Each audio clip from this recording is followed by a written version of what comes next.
Hey guys, it's Derek. We're here in Tampa. We are talking with. Dr. Ada Fisher, the North Carolina Republican National Committee woman. Well, thank you for speaking to us. And so we've been, I'm a free thinker, just like you all are. and that's what we're looking for. We're looking for other free thinkers and people who are thinking freely and during this election time, during the convention. All right. And we just wanted to, I guess, get your feel on how things have been going. What Well, you I think things are great. You know, people get a bad misimpression based on the storm, but as you can see from these lines out here, it's not putting a damp on people's enthusiasm or activities here. Awesome. Yeah, we've seen a lot of people. We've also seen a lot of police and just different things going on in the city. So Right. it's, and the hurricane, of course, has been impacting everyone. Right. I wanted to get a feel for the convention as we're moving towards it actually, officially opening tomorrow. It seems all but sewn up that Mitt Romney is the official. I sure hope so. I love the man. I think he's going to be a great president, and I would encourage everybody to support him. Okay, so you will be supporting the nomination of Mitt Romney. Yes. Awesome. And so North Carolina? I'm from North Carolina. Is North Carolina supportive of Mitt Romney? He got 67% of the vote in the primary, so that's a pretty good endorsement. Pretty good endorsement from North Carolina. How did North Carolina fare for the other candidates, such as Ron Paul? I don't know what the percentage was for those other candidates. Was it a close race in there as some of the other states? I don't know. Ron Paul wasn't close. If Mitt Romney got 67%, it wasn't close. It wasn't close. Mitt Romney took it. Yeah, Mitt Romney took it without question. I wanted to get your opinion also on commenting on some of the changes that have been made in the RNC in the past few days, dealing specifically in the Rules and Credentials Committee that seem to affect the number of delegates that Ron Paul was awarded in other states. A lot of people have been keeping up with some of the lawsuits that have been going on. I know there was a couple states did award the delegates to Ron Paul, and there was talks of a deal being made. Rand Paul speaking and different things. So just, I guess, your comments on that whole situation. I have not been privileged to that kind of information. I know that we changed the rules the last time, which penalized people who had primaries earlier. Now, in terms of rules which penalize individual delegates, none of that has come to the floor for a vote of the membership. So I can't comment on it because I don't know that it has been put into effect yet. Definitely. Yesterday, during the We Are the Future rally for Ron Paul, there was about 12,000 people there, and some of the members of the Republican National Committee commented on rules that were being changed affecting the delegates, essentially saying that delegates could be vetoed in the future, that their choices could be vetoed. That hasn't come up yet, and so we'll have to see when it comes up what the people decide to do. Definitely. But one of the things I think all candidates must remember is when you participate in the process and you lose, you support the people who win. And so I'm supporting Mitt Romney 100% and Paul Ryan. Was that your original candidate? Absolutely. He's been my choice since 2008. Okay, so you've been following for a long time. I've been following for a long time. How would you say that Mitt Romney differs from, say, President Obama? Well, I think that this is an election which promises to offer you contrast. In our state, we have a poet named Robert Frost, and Robert Frost wrote a poem called The Road Not Taken. And he says, two roads diverge in a yellow wood, and I chose the one that's traveled, and that has made all the difference.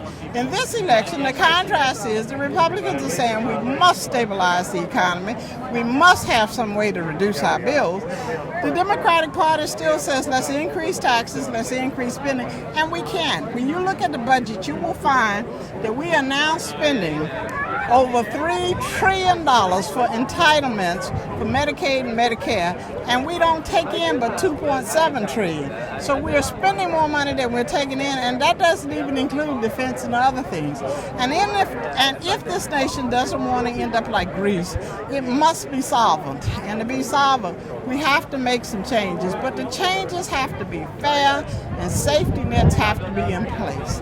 And we will fight to make sure those things happen.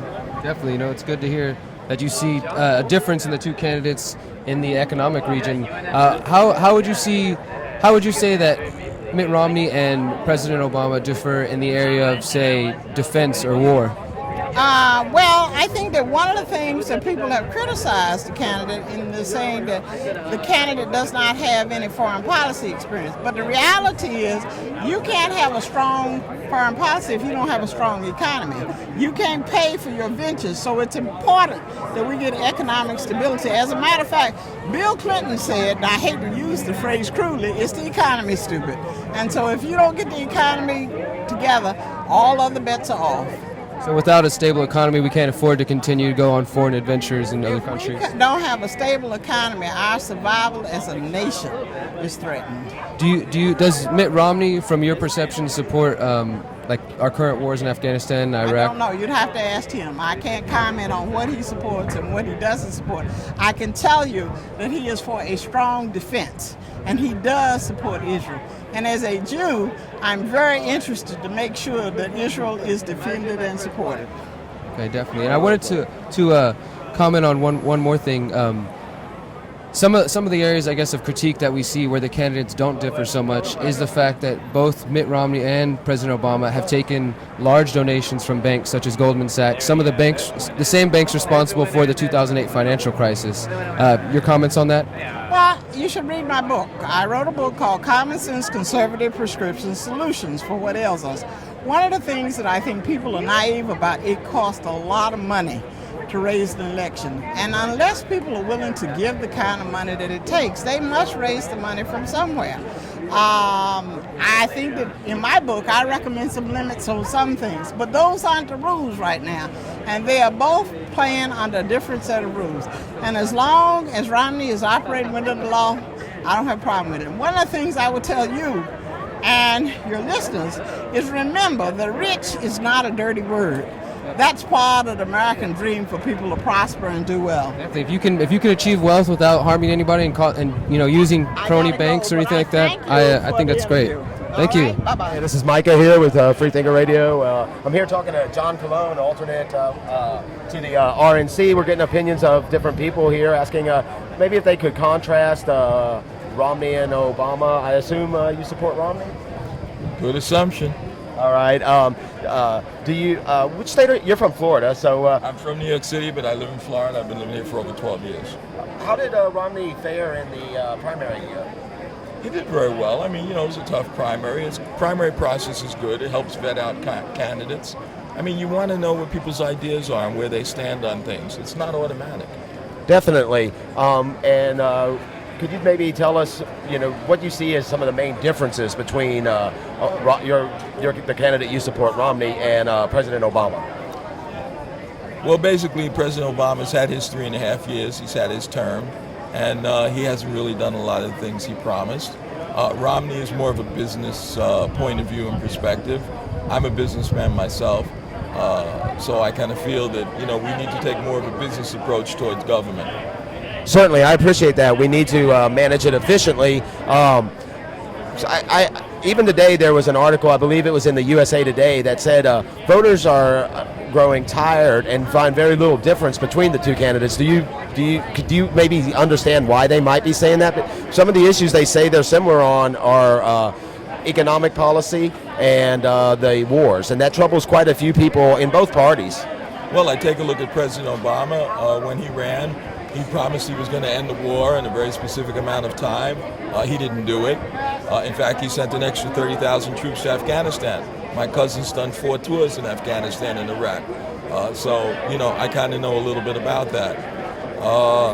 One of the main differences, I feel, is in their philosophy towards government. The president is a big government guy. Romney is a business guy. Everything has a cost. Certainly. And one more difficult question a little bit is that both candidates received millions and millions of dollars from Goldman Sachs. And there was some fire because Eric Holder refused to investigate Goldman Sachs for financial crimes related to the TARP bailout and the housing bubble. Do you have any problem with your candidate receiving funds from the same sources as his opponent, Obama? I don't have a problem with candidates taking money from whomever they're comfortable taking money from. But what I will say is this: Goldman Sachs is a very big firm on Wall Street, and they're going to hedge their bets and give money to all sides. Well, you said it well. You said it well right there. Is there anything you'd like to leave our listeners with, or viewers with?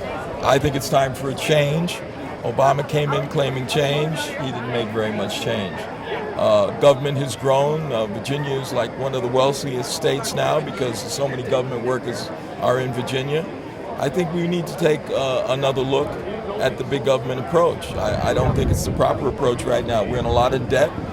We're mortgaging our grandkids, and I hope to have some soon, and I'd like them not to take on quite so much debt.